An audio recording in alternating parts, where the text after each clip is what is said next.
This is Be Heard right here on WHCR 90.3 FM, the voice of Harlem.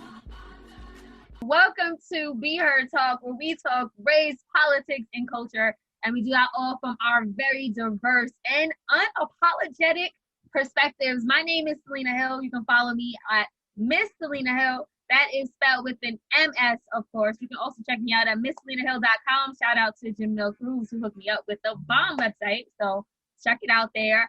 I am super, super happy and excited to be on the show. We're talking athletes, we're talking activism, and obviously we have to talk about Chadwick Boseman. So there's a lot to talk about on this show. We have a very special guest who will be joining us later on. And, you know, he always brings the heat. I had an interview with him, a one-on-one, a few weeks ago, and he came with the smoke. And you can check that out on my Instagram page as well. But enough about me. Look at Stanley looking all bright with the good lighting for the first time ever. Okay, Stanley. Stanley is looking moisturized right now. Put some respect on me, all right? Listen, all I did was open the window, okay? I'm here though. What's going on? The shade. He put the shade up. Exactly. But listen, folks, don't let Selena's teasing of me fool you. I'm cool. You can find out on Twitter. You can follow me there at Stan Fritz. You can also follow me on IG at Stan Fritz. If that's not enough, check out my Medium, where I write for Let's Not Be Trash, and of course, Be Heard Talk. What else we got in the show today, Selena? Tammy. We have Tammy with the bang. With the bang, y'all. The bang. With the bang. Hey, y'all. Happy Sunday. It's Tammy, me. what does that mean? You're not on TikTok because there's this viral video. It says she just keeps going bangs. It's because she has a picture of her with horrible bangs, and it's like, ooh, not the bang. Bang. So good. Bang. So good. And now I'm just obsessed with bad bangs. Besides my constantly rotating wig collection, I am known here on Be Heard Talk as your succulent, clear-skinned, problematic fave. I am very excited about today's show because I don't know a thing about sports. I don't really think they're important or contribute to society, but I am looking forward to being proven wrong by NBA superstar and activist Steven Jackson. Please educate me, y'all. Before we get to the news roundup, I want to toss it to Evan, one of my favorite correspondents. I've missed you a lot, and I'm really happy you're on the show today. What up, Evan? Thank you. I miss being on here. Also, gotta say, this is my 4th in-house quarantine cut. Did this all myself. All original right here. So I don't have bayangs or whatever. I don't know what the TikTok kids are doing nowadays. You can't catch me up. I do, and it's all original, all my cuts. And I don't have enough time to tell you why I disagree that sports are important, but hopefully we'll get to that later. But you could also follow me at letsnotbetrash.com and on the Medium. I'm the co-creator along with my boy Stanley here. We got a lot of good content there. You can follow me at @_Mastronardi. And follow me and Let's Not Be Trash at Let's Not Be Trash with just the B on Instagram. Yeah. We lit, kid. Before we get to our main story, which thank y'all who are live now for tuning in, and for listeners, promise we'll get you there soon. Before we join you live, we're going to do the news roundup, but a little bit different today. Instead of bringing you the stories that made you laugh, cry, and lit up the group chat with memes, we're going to use this segment to honor a supreme talent, a truly legendary man that passed away this Friday peacefully. Before we get into that, I know, Evan, you were at the March on Washington. And so before we talk about a historical figure, can you give us a little bit of context of what happened and what the mood was there this weekend?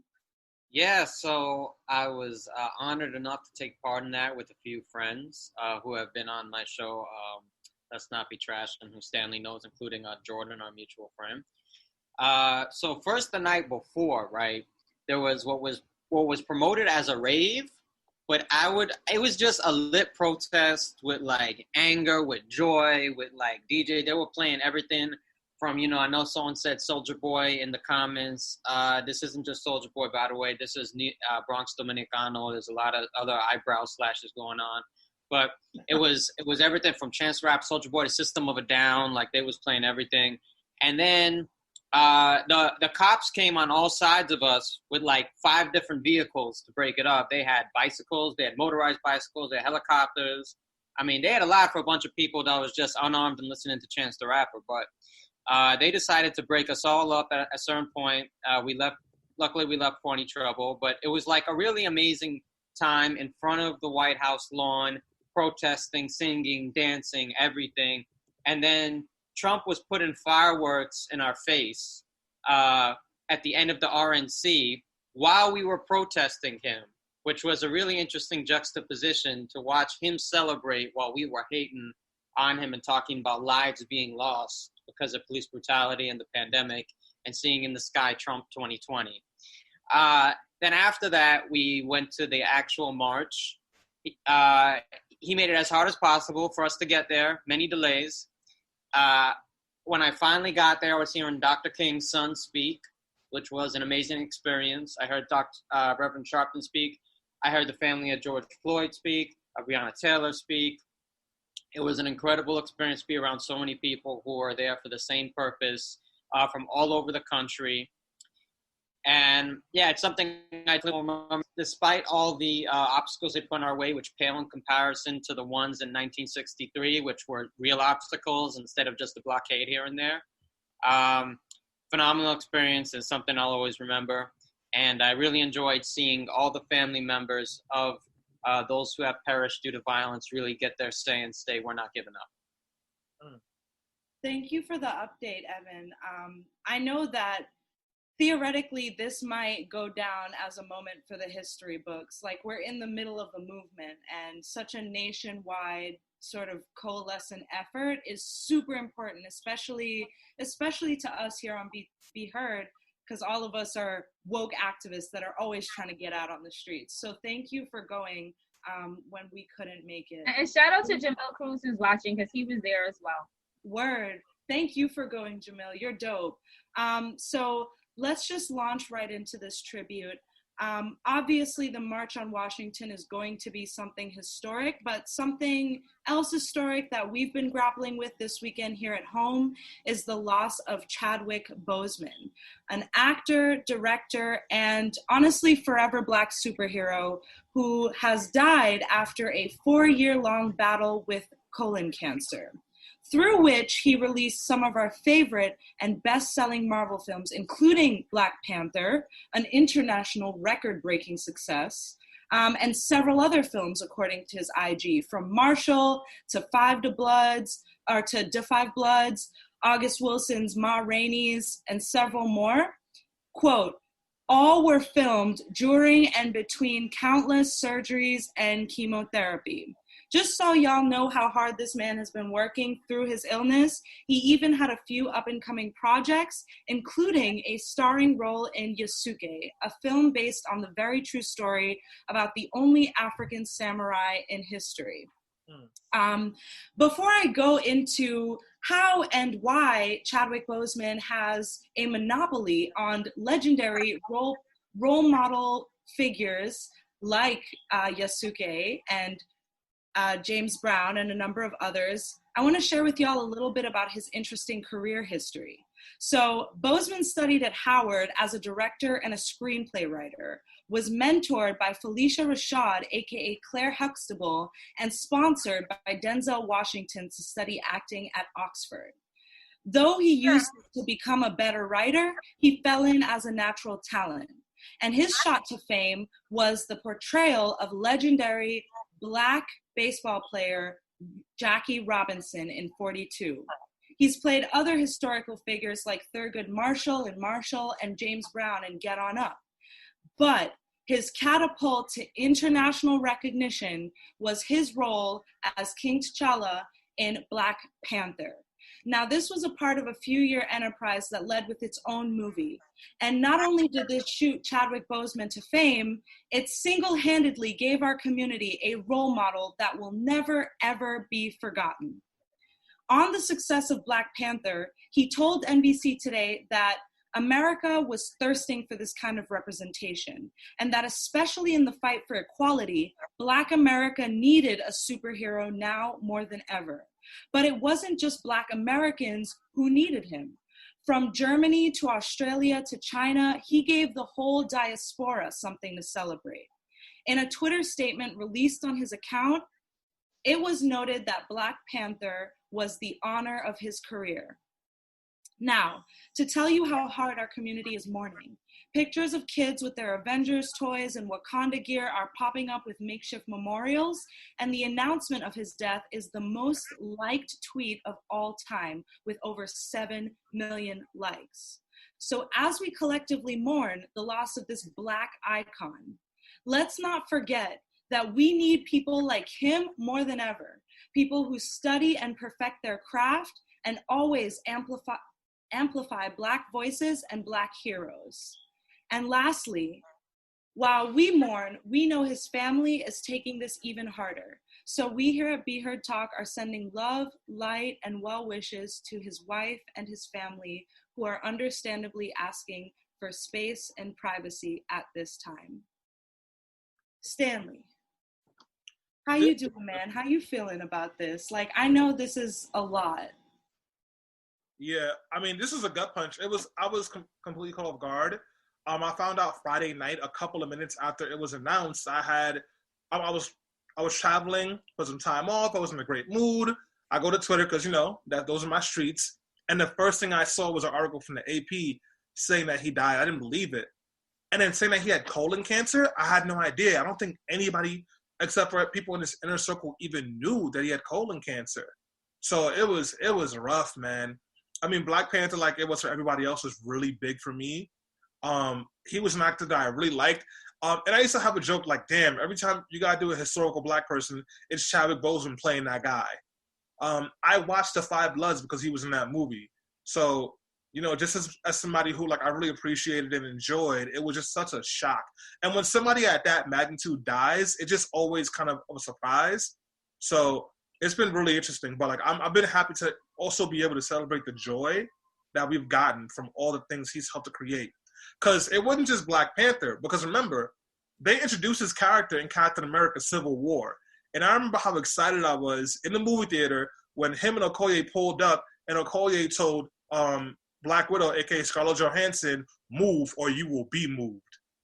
And Black Panther was like, chill, I got this. Like, there was just so much energy to this. So I'm sad to see him go, but I'm happy he's with the ancestors and he's left so much for us to enjoy. Selena, how are you feeling? And I know with your space in media, I definitely want to get your opinion on this. How do you think the media and sort of Hollywood are going to be impacted by his death? Great question, Tammy. And I just want to give a shout out to Allison Thompson, who on Facebook wrote "Rest in Power, Chad, Wakanda Forever," and Bianca, who wrote on our Zoom chat live feed, 42 was one of my favorite movies. He was pivotal. And I think that so he had such a grand impact on Hollywood when he was alive, right? Because rather than taking stereotypical roles that sort of portray Black people as either thugs or, you know, violent or, you know, whatever it had been, he was intentional about using his power and his God-given gifts to uplift the community by portraying Black icons and really doing these roles justice. So he made a tremendous impact by being alive. And then obviously the milestone movie that he did was Black Panther.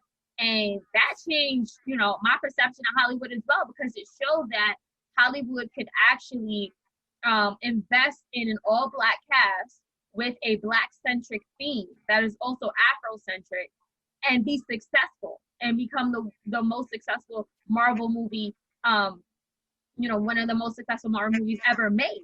So, I mean, with him not being there, his absence speaks volumes. I think that the legacy that he created will definitely live beyond him. And he accomplished so much. He literally changed the world. Like, we did a show back in 2018 about not just Black Panther, the movie, but the movement. Like, it literally became a mantra for Black empowerment, love, respect, and just what it gave us the ability to think beyond just the racial injustice fight that we have here, and to see like what an ideal world would look like had we never been colonized and how we never had American chattel slavery. And I think just giving us that ability to see what life could and should have been for us, it really changed a lot of us. And it came out when Black Panther came out when Trump was president. It was like the nice thing. Like, it was like, oh, we got something nice that we can kind of turn our brains off from like the world being on fire. It was such a happy escape. Evan, I know that you were, doing work that is arguably hard this weekend, like being out there, putting your body on the line, and like literally face to face with the place of an administration that actively discourages Black excellence and Black legacy. How do you think Chadwick Boseman and his legacy will take place in our movement? Like, how do you see his legacy living up to kids that maybe have participated in that march that you were in, or kids who will be leading the way in the future? Oh, it's immeasurable. It'll never go away. I mean, it doesn't matter what administration there is. He left an impact. You saw with those children who may not know all the politics behind it, but know the reality, sometimes through their parents probably, of certain talks that many Black families have, that many white families don't, about what it means to be Black in this country. And then to see that, and to also see that excellence at such a high level, to see a superhero, to see a king at that level, juxtaposed to that reality, that matters as a kid. That gives you hope. That's like, all right, there's this horrible reality about being Black in America, but there's also this hope. Yeah, it's a superhero, but it's based on a real guy who got here, who played it. And even if he's dead, it doesn't change the fact that this movie was made. Like you said, the world changed, especially the way media has been perceiving Black roles has changed. I think that it has an invaluable effect, and that the kids of many people at that protest, and many people at that protest, no matter what administration, it'll never go away. It's going to impact them for the rest of their lives, the work he did.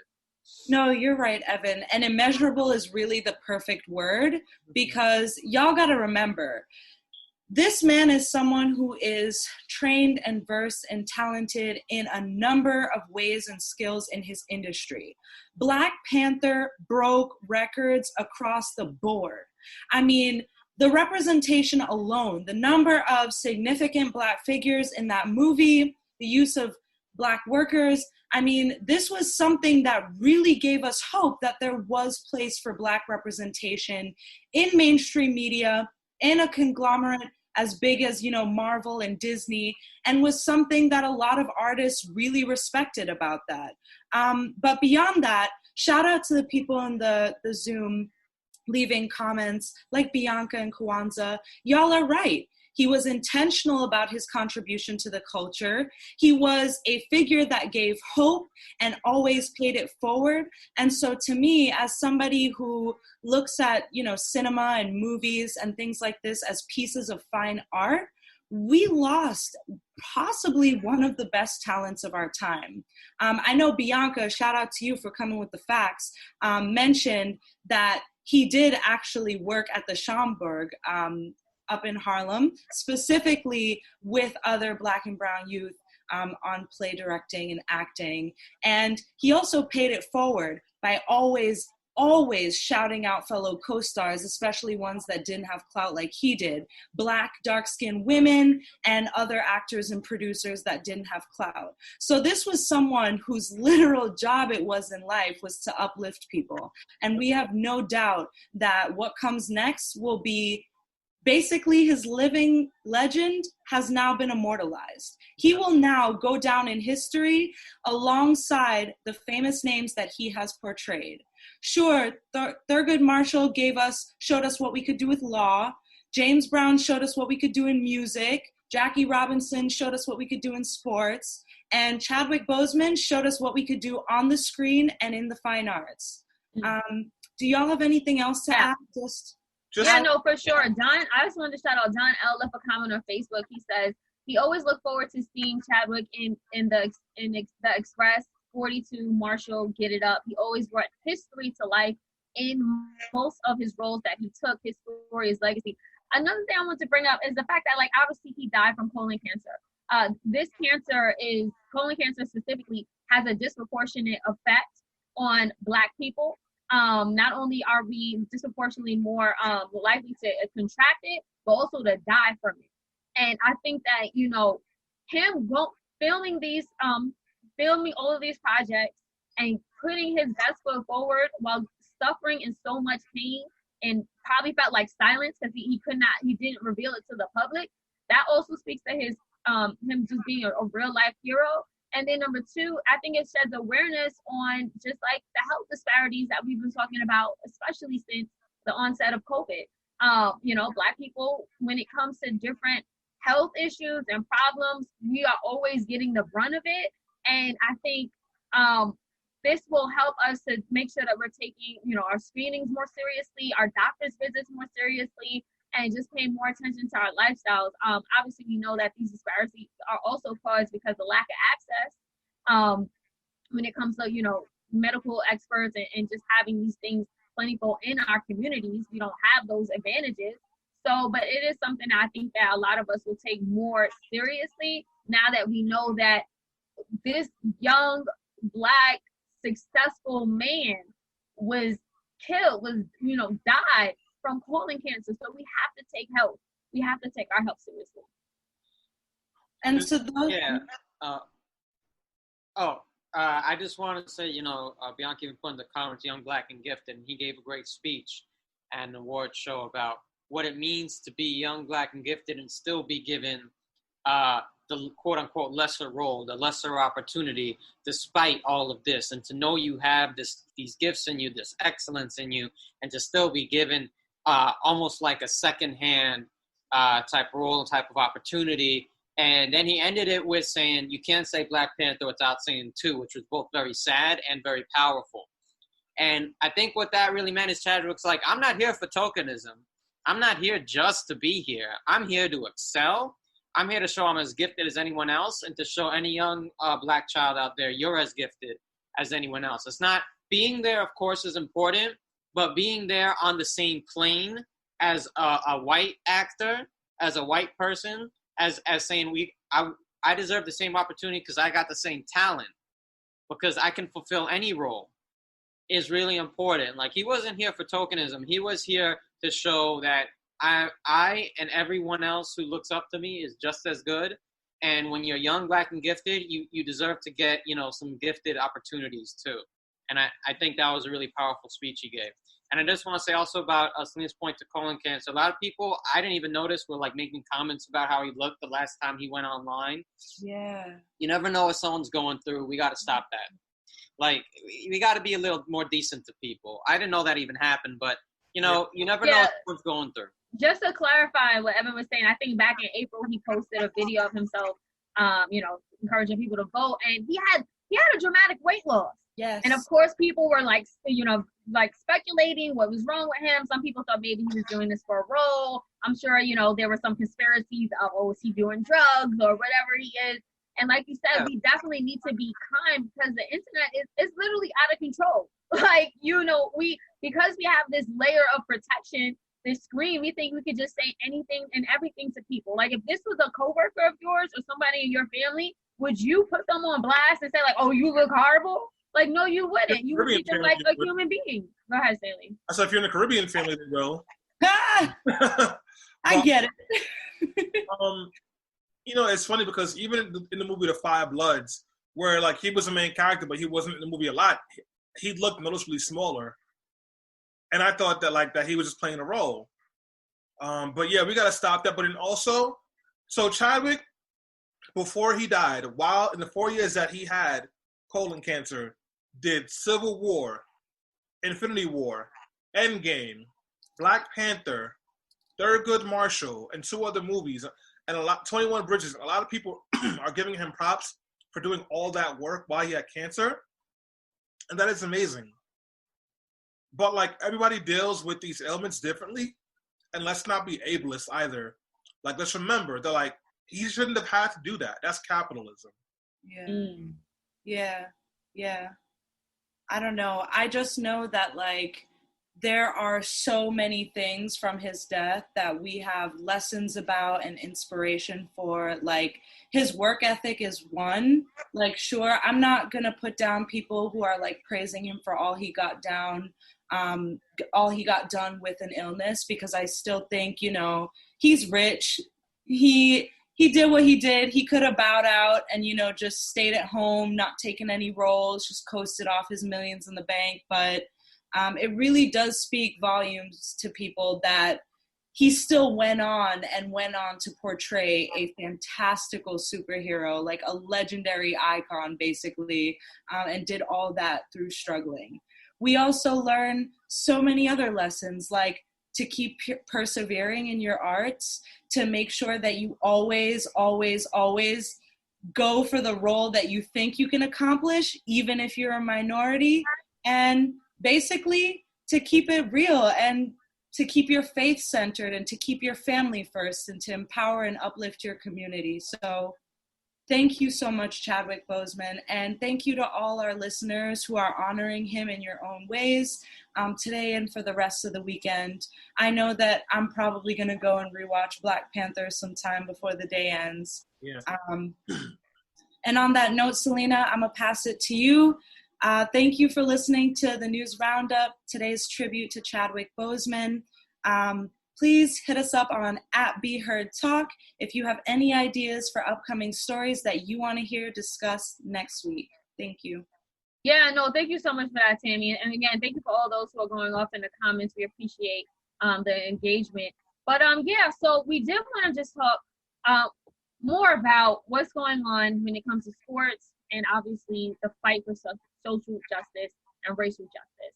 So it was last Sunday, August 22nd, when a 29-year-old Black father named Jacob Blake was shot 7 times in the back by police officers in Kenosha, Wisconsin, in front of his children after reportedly trying to break up a fight. Now, we all saw that video. It looked like the police basically shot him at point-blank range in an attempt to kill him. Now, this shooting comes as the tipping point in the national fight against racial injustice and police violence against Black and brown bodies, which has been marked by a string of ongoing protests led by the Black Lives Matter movement, which of course was triggered back in May when we all watched, well, most of us watched George Floyd murdered right before our eyes as he suffocated to death. So in response, the Milwaukee Bucks refused to play in Game 3 of the NBA playoffs last week, inciting a 3-day strike in the NBA, which then trickled into other sports leagues, including the WNBA, the Major League Baseball, and the National Hockey League.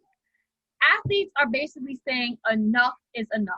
And although the NBA strike has ended, the pro basketball labor stoppage was remarkable in both its display of strength and power and what it did and what it accomplished. So on today's episode of Be Heard Talk, we're unpacking the demand for justice, the way that the NBA and other sports leagues are reacting to it, and basically asking, can athletes save the world? We know that these are, beyond athletes, they are our favorite entertainers. A lot of them are involved in a lot of philanthropic issues. They have a lot of power and their platforms are far-reaching, well beyond sports.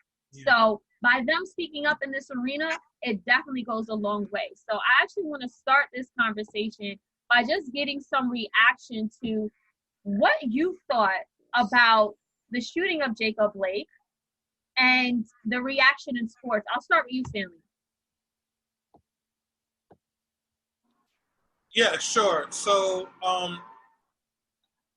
listen, we've been here way too many times to count now. That video is probably one of the most gruesome I've ever seen.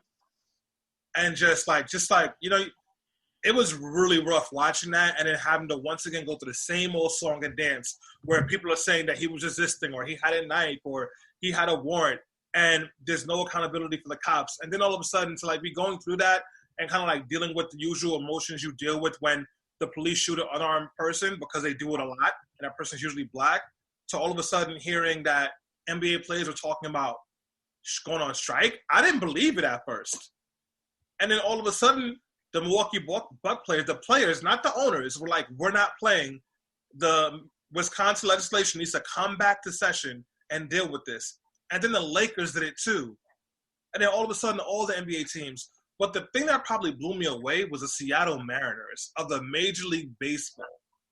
When baseball, all players also went on strike, I knew we were in a different space. Because for those of you who know me, you know I love baseball, as does Evan. But anybody who knows me and Evan also knows that we are not dreamers. We understand that baseball is probably the sport with the most racist owners and players. So when they did that, that was a big deal. And then come to find out hockey was doing it too. Like hockey, it was, it was a moment of hope in what has been a really dark moment in our country. I was kind of surprised. Honestly, Stanley, I was kind of surprised to hear baseball and hockey. Was it like multiple teams from each league? Yeah. Wow. Yeah, the Mets and the Marlins, I didn't see it. I just saw some of the coverage of it. My understanding was they went on the field. They made a silent statement. One of the pitchers wrote Black Lives Matter on the mound. And then they both walked off. Yep. And that was what they did for that day in the game. And the Yankees, the day after, I don't know if this was sanctioned by the team or not, but whatever, Giancarlo Stanton and Marcus Timms did their own conference and said, listen, this keeps happening. This is not a moment, which is something like when Steven Jackson comes on, I want to talk about that. Like, this can't just be a moment. This has to be a movement. Yeah. Because everybody else is going to want this to be a moment that goes away and then get back to making your money. No. This has got to be now the norm, that athletes will say what they want, that they'll show, like make even demands even, and say, us playing is based on our humanity. If you're not respecting the humanity of people that look like us, we're going to show it. And Marcus Tim said, my son watched that, and he said, why'd they shoot him? And he said, I barely had answers. I mean, he had answers, but like to tell a kid, it's tough, the conversations that Black parents got to have with their children. So I'm glad at least that those players from the Yankees went out and kept it real. But real quick, Evan, I'm really proud of the NBA and the MLB and the NHL, but we just had to make sure we shout out the WNBA. Yeah. Been about this life from day one. So when I found out that the NBA was striking, I knew the WNBA was going to do something, was going to have some heat. And not only did they not play, I think it was a Phoenix Mercury came to the court with white T-shirts with 7 bloody bullet holes in the back of them, all the players. Yep. It was, I'm telling you, man. The shirts also spelled out Jacob Blake. Yep. Like if they stood together. The WNBA, whatever sports, the WNBA, as always, Black women are carrying the movement. They are so in line. Their whole union is with it. And they've put out a statement that not only addresses Jacob Blake and the state of things in the country, but they are also calling to arrest the cops that killed Breonna Taylor in memory of all other Black women who have died. Oh, yeah. Thank you, Bianca. It's actually the Washington Mystics wore the Jacob Blake shirts, not the Phoenix Mercury. Thank you, Bianca. Thank you for that. Yeah, no, I mean, and this speaks to something that's actually been happening in the sports world for decades on end. I mean, LeBron James and Colin Kaepernick are nowhere near the first athletes to take such a prominent stance, and even all the athletes and the players in the WNBA. It was athletes like John Carlos, Tommy Smith, and Muhammad Ali who were using their platforms to speak out against racial injustice in the 50s and 60s. Stanley, let's talk about some of the history behind athletes and activism, because I feel like a lot of us may this is such a radical change. Like, look at them standing up for justice. No, hasn't this been happening beforehand, Stanley? It has happened. This is probably, the stakes are the highest they've ever been. So, for example, the only time I could think of a protest where the stakes were higher was there was a college basketball team, I think based in Arizona, and it was the first interracial college basketball team. And in the championship game, to prove a point, the coach only played the Black players to prove that Black players were just as good as white players. So, and we've had NBA games, Boston Celtics players, they have sat out of games or walked out of games in the preseason, but never have you seen NBA players or any sports players actually go on strike in a playoff game. And not just that, they've gotten real deliverables from this. So LeBron James has his company, his organization, that's going to train a bunch of people to become poll workers. But now every NBA team has committed to using their stadiums as polling sites. And every NBA team is committing to donating a certain amount of money to organizations who do work on Black-related issues. And, like, they're asking for more. They're asking for much, much more. This is pretty big deal. Evan, I want to get your take on it because, you know, I think a lot of us were very surprised when Major League Baseball players actually joined in this fight, and the National Hockey League. Is this something that was unprecedented for those sports leagues in particular? I mean, lately, as Stanley pointed out, baseball has not exactly been on the front of the line of this. But if you're talking historically, oh, absolutely. At first, I want to say a lot of people forget something about Jackie Robinson. I don't know. I think we talked about this, Stanley, about Jackie Robinson autobiography. Once he retired, he wrote a whole passage about, I don't stand for the flag. The flag don't represent me. This is not a new thing, what Colin Kaepernick said. This is something Jackie Robinson said, too. The only reason Jackie Robinson didn't act in that way initially is because he needed to play and, like, not die. I mean, Jackie Robinson, like, had death threats every single day. He barely had his own team on his side. He knew when Branch Rickey made that agreement with him, he said, look, part of the reason I'm going to be there is because I can't say certain things while I'm playing. But after he played, he did not stand for the flag. He was very outspoken about racial injustice issues. So this has always been a part of sports. So it's a horrible narrative that sports and politics have always been a way. First of all, humanity shouldn't even be part of politics. But the fact that it's always been together. And to something Stanley said before about the college basketball player, I just want to give a quick story about Satchel Paige. Satchel Paige, at one point in the Negro Leagues, couldn't even play white teams, right? Regular white teams. He played basically like beer league softball teams. That's the only type of team he could play. So one time someone got a hit off Satchel in one of these teams, like some company team. And the guy was like shouting racist comments at Satchel from first base. Satchel was going easy on him. Then he struck out the next three batters after that to say, you think I'm playing? No, I could throw a perfect game right now. And then he looked back and he said, who's that now, to the guy on the other team, because he's like, don't get it twisted. I'm going easy because you're on a softball team and you can't make it to the bigs. Yeah. So this was very common in baseball too, where they couldn't even play the white teams, even though they had better talent than them. Yeah. Nah, man. I mean, baseball used to be a space where a lot of activism has happened. Not so much now. And the thing people say about baseball is that baseball players don't care because they don't have black players. Yes, they do. It's the fact that baseball just does not have a good racial analysis, so they don't understand that half of their Latinx players are black. Yoenis Cespedes of the New York Mets is a black Cuban. Ahmed Rosario is a black Puerto Rican. David Ortiz. David Ortiz is a black Dominican. Yeah. So, they don't count the Spanish players as black, but they are. So this is an issue that lands right on them as well.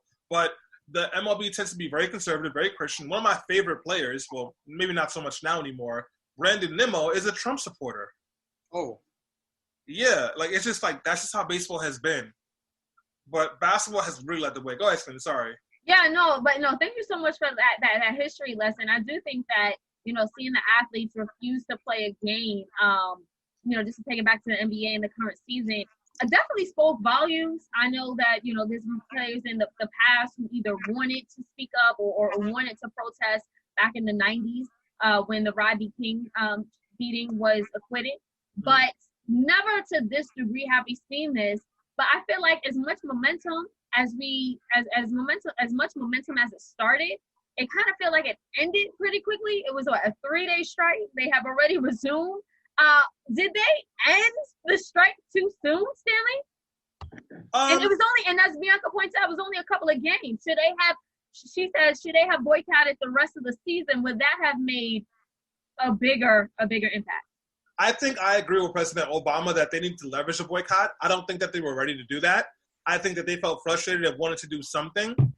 So that's why they went on strike for those games. And I really appreciate that and respect that. And then they negotiated to come back, and they got a couple of deliverables, which is good. I'm not really going to, I'm not going to criticize the NBA or the players for this because, they got what they thought they can get in a move that they probably did without thinking too deeply about it. I do want to give NBA player Kyrie Irving a lot of props because he said from the beginning the league should not come back and they should focus on addressing these issues. And everyone said he was crazy. And they ended up doing what he said they should do anyway. So major props to Kyrie for that. So, yeah. What do you think will happen next? Will the MLB be doing anything, Evan? Because they put Black Lives Matter. I'm in a baseball group, right? On a baseball Facebook group, and fans are pissed. So New York Mets first baseman Dominic Smith kneel during the anthem, and people have been calling him a traitor, a racist, pushing for the Mets to cut him from the team. And he's the best player on the team right now. He is literally the best player on the team. And then he did a press conference where he was crying, and people are in the group saying, well, oh, you want me to feel sorry for you? I don't feel sorry for people. That's racist. It's been really toxic. So dumb. I can't even begin to go through the mental gymnastics of calling kneeling for racial equality racist, but that's a whole other thing. It's not mental gymnastics. Honestly, it's just... No, it's racism on their part. No, it's the status quo. I mean, look, problematic opinion time. This is sports. This is not a place... It's not like a movie where you send a message or a song where you write your feelings out. It's sports. There's a purpose. And racist people watching sports do not want to learn and do not want to hear a message when they're being told, when they're watching something that's meant to distract their mind. Now, I feel like it makes sense that sports leagues are going buck, because look at the demographic of a lot of players and teams and supporters of sports industries. Of course we have to say something when it's literally our bodies on the line all the time. But it's not surprising. Yeah. And to me, it's not mental gymnastics either, because this is the country that we live in. People don't want to hear this, and they especially don't want to hear it when they expect us to, as that lady say, shut up and dribble for their entertainment. So Tammy, can I ask you a question? If you were in a space to organize these players, what would you be telling them right now? So first of all, they have unions, and I'm not sure, I liked Bianca's question because I feel like they should have kept the boycott going. To me, when I saw this, I didn't think that this was, yes, it's unprecedented, but I didn't think it was legendary because we're in the midst of a giant upheaval Black Lives Matter movement. To me, this was regular, degular, capitalist, jump on board because it's part of the message appeal. Now, as an organizer, I would have made sure to work within the union and the heads of the union to continue to increase pressure and to strategically stage walkouts, not just of games, but events, endorsement deals, until they had a better platform. Yeah. I feel like it was a great step. You're right that they really did get, a few demands, and it was really smart of them to ask for stadiums to be used as polling places, for statements, all of that kind of stuff. But I would have gone harder with the unions and organizing the people that are funding them, because those are the real decision makers, and those are the people that would actually make a long-term difference instead of just a celebrity status statement. But I don't know. I mean, we gotta put... Oh, sorry. Did you want to say something? No, I was going to ask you to go ahead. Sorry. We got to put things in comparison, Tammy. I agree. Ideally, it would be much better to have a longer strike to something that could possibly have more impact. But we have to look at things in context. And in the hyper-capitalist society, economy that we live in, this is a big deal. Okay, it is a big deal to have all the major sports not play. To lose one day's worth of money, pay, revenue is a big deal in the grand scheme of things for the country we have, for the sports we have. I don't know about you, Stanley. I don't think this happened before. I don't remember all the major teams going on, leagues going on strike at the same time. Yeah. I don't remember that, even if it's just for one day. And also, I just want to be clear, this is a strike, not a boycott. Yep. A boycott would be if the fans were not patrons of the league. These are employees. They are paid employees, and they are going on strike, and they are not getting paid, which to us may seem like nothing. But look, they could have gotten paid. They could have still gotten a few, whatever, $100,000 or tens of thousands of dollars that day, and they chose not to. Yeah. And it's still a big deal, and it shows, even if it's a few days, to me it shows like we can do this. We may choose to go back, but make no mistake, if this keeps happening, we will do more. We can do this. And before, it wasn't even like an option that they would do that. So now it's been put on blast that if you continue to disrespect us without our uniform, we won't put the uniform on all the time. Yep, and it's definitely like a toxic relationship, Bianca. Real quick, guys, I want to bring Selena back into this conversation. Selena, do you have an update for us on the guest? Yeah, so Steven Jackson, per his publicist, is saying that due to an unfortunate circumstance, he has to reschedule. However, he will be available, and we will be going live with him on Instagram later on today. So please stay tuned. Again, my apologies for all those who tuned into our regularly scheduled programming at 2 p.m. Eastern, Be Heard Talk. That's when we do our regular show. And I know we were all looking forward to having this discussion with him here. However, I'm getting word from his publicist. He's tied up at the moment. But it's looking like we're going to have to push him back to have an Instagram live later on today. So please follow Be Heard Talk for updates concerning that. So thank you so much, Stanley and everyone else. And Selena, like, just to kind of loop you into the conversation a little bit, as somebody who works in the press, how has the media like been talking about this, like these boycotts this week? Sorry, these strikes, sorry.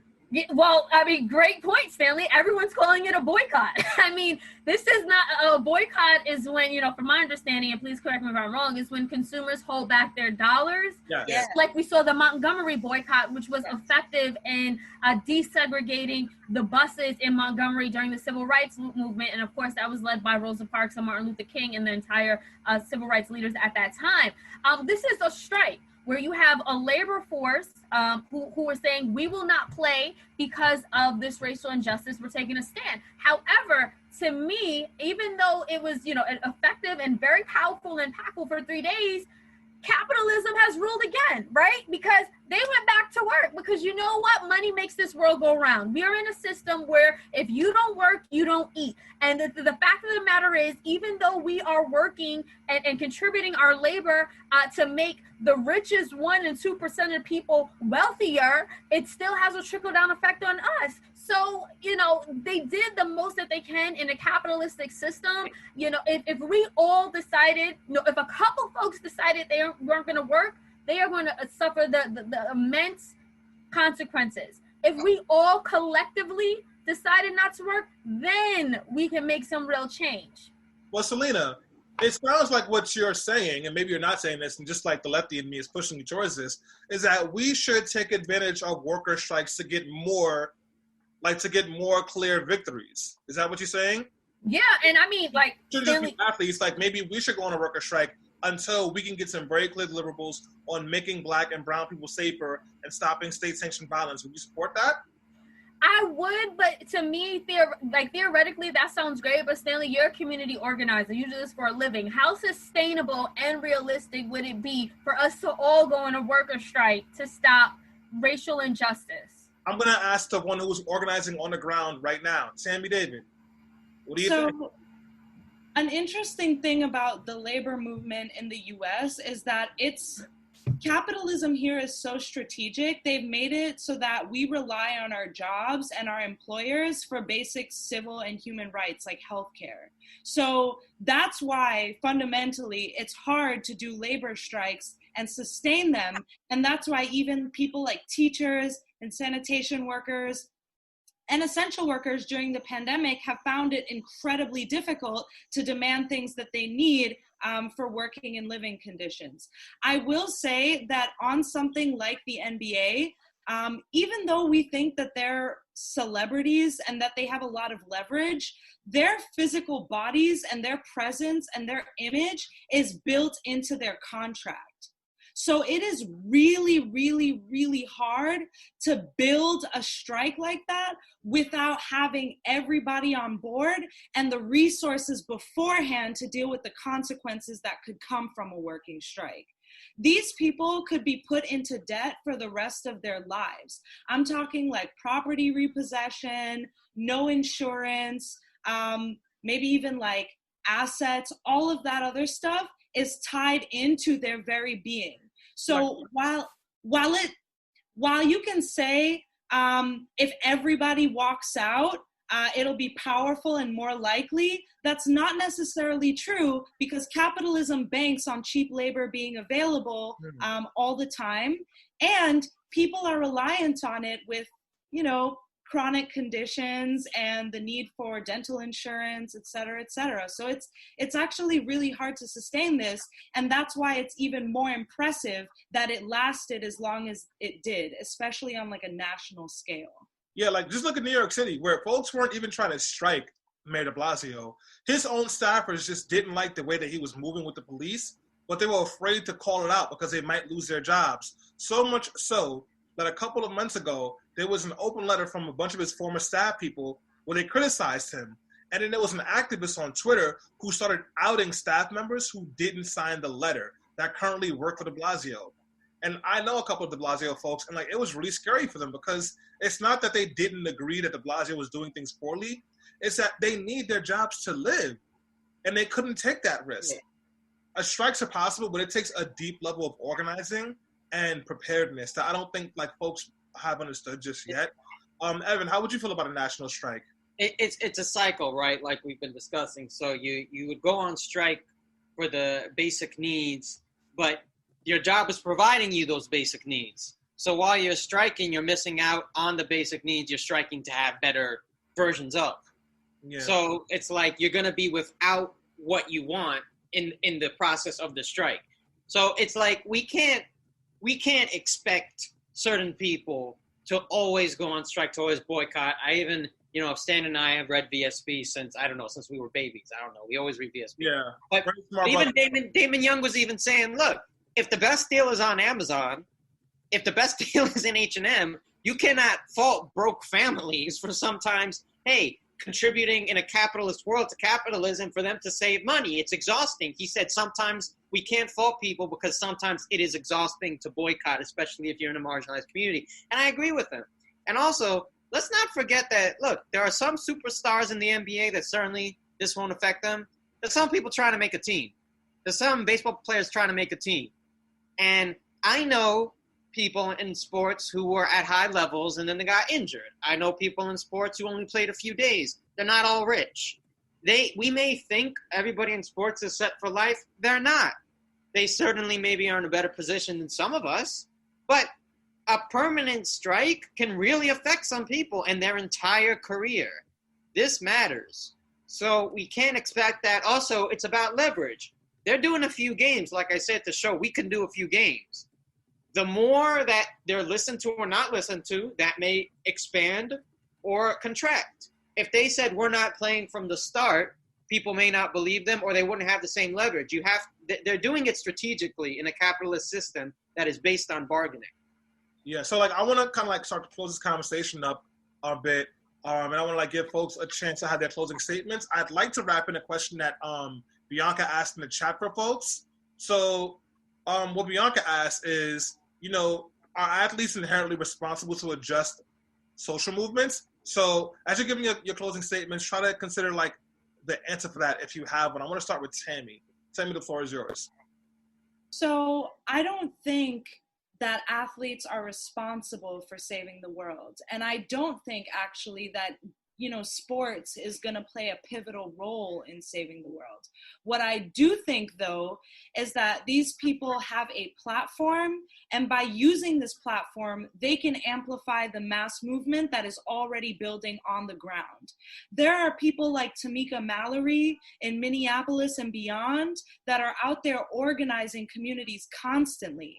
And using sports and athletes' celebrity status to amplify the needs of the communities as well as what's going on is what will jettison the movement to, I think, a national scale.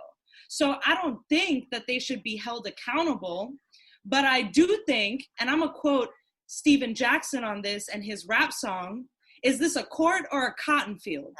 They need to be cognizant of the role that they play. They are Black bodies essentially owned by rich white men to entertain the masses. And so they should speak up on the nuance that should create. They should be honest about the emotional, conflicting thoughts that they have, being secure themselves by being famous, but also being a part of a community that is targeted. And by that's how I think that they're going to help the movement, not necessarily by leading it. Thank you. Evan? I have to highly disagree with part of what Tammy said. Sports are extremely important to our society. They have brought people together for a very long time. And the reason why sports are so important to social movements, I'm not saying that it is the duty of athletes. I'm not saying it's the duty of actors. I know we're not going there, but my point is that things that are escape for people are actually one of the most crucial parts of social movements, because that is where people avert their eyes and think they won't get certain level of realness. So you got to hit them with that realness because they're looking away from it. So they're looking away from CNN. They're looking away from BET. They're looking away from HuffPost. They're looking away from MSNBC. They're looking away from people like Tamika Mallory who are doing the real work on the ground. So when they're looking away, that's where that movement really matters, because that's where those eyes are going to be. And if you hit people in the pocket, if you hit people where they have their escape, then it causes disruption. And that's what a revolution is about a lot of times, disruption. So I think it is extremely important. Is it fair to put the burden on them? No. But do they have one of the most crucial roles? Yes. And that's just something you come into as being an athlete. You may have not signed up for it, but it's the case. Thank you. Selena? Yeah, I'll say this it is so unfortunate that we can't just be Black in America. We can't just be Black doctors. We can't just be Black teachers. We can't just be Black professional baseball players. It is always incumbent upon us to feel, to speak, and to be connected to our community and the many injustices that we feel, right? These Black players, all they wanted to do, most of them, is play ball and escape, poverty and whatever circumstances a lot of them come from. And instead, they have to speak up and use their platforms to fight for their community. And not only, it's almost unfair to them. Like Charles Barkley said, no one asks white players and white athletes what's going on in white America. Why your white uncles and friends and grandfathers racist? Why they keep voting for Trump? Why these white cops keep shooting down Black unarmed people? No one asks white athletes these questions. No one asks white teachers these questions. No one does. It is, if you are Black in America, you cannot just exist. You can't. You literally have to speak for a larger system that is beyond us. And I'm grateful that these athletes have taken on this responsibility. I'm grateful that they are socially conscious and woke and have decided that, this is no longer about just playing games. No. This is beyond basketball. This is bigger than basketball. This is bigger than my career. I have to speak to stop racial injustice. And I'm just saying that it's not only is it honorable, but that's burdensome. It's hard enough just trying to make it in this world. It's hard enough to just try to be Black. But on top of that, you have to use, this is what they're doing, your platform to try to stop something that's been happening for generations. I just wanted to make that point. I don't know if athletes can save the world, but I'm happy that they're trying. So thank you so much for that, Selena. And you actually bring a point that I want to bring here today. As we're all listening to the show, that we have a chance to learn more about white supremacy and how whiteness works. And one of the great things that white supremacy does for white people is it allows them to be individuals. And when you don't fall within the power framework of white supremacy because you're a Black person or you're a brown person, one of the things that you lose is your autonomy. You don't get to be an individual. You don't get to just exist. You cannot, because the simple act of existing is a challenge to white supremacy, especially if you're doing it within a framework that does not benefit it or them. So should players have to be activists and leaders? No, they shouldn't have to be. But is their being Black and them being black or brown people, or them being people who love black people, does that put them in a position where they need to be active and they need to be vocal? Absolutely. Being a black person in America and just living your life is a radical act, and it's an act of defiance. And so even if you have no intention of being involved in anything, congratulations, you are in the movement, and you just got to decide how you're going to navigate through it. So everyone who's watching this show right now on Facebook Live, on Zoom, who's listening on podcasts, or wherever you're getting it from, if you are black, if you are brown, or you have black people in your life who you love, you are here. You are in this, whether you want to be or not. Find your space in the movement and show up as best as you can, because we will not topple any of this until we all understand that we are in this together and it hurts us together. So that's all I got to say about that. So, folks, we are wrapping up another action-packed episode of Be Heard Talk. Thank you so much for tuning in today. We're sorry about the mix-up with the guests. As Selena said earlier, Stephen Jackson had something he had to take care of. He couldn't be on, but we will be having him either later on today on IG Live or at some point in the near future. If you enjoyed this show, please consider supporting us. We have a Patreon, patreon.com/BeHeardTalk, where you can contribute to us. You could give us as little as $2.75, which at the deli by my crib gets you a bacon, egg, and cheese on a raisin bagel. And you can give as much as $500 a month if you like. We'll take that too. Also, if you like the show, listen. We're on podcast. Anywhere you get your podcast from. Spotify, iHeartRadio, iTunes, Podomatic, anywhere. We're on there. Subscribe. And as always, thank you for being fans. Thank you for watching. Thank you for supporting us. We'll see you next time. Bye, guys. Bye. Thanks for joining.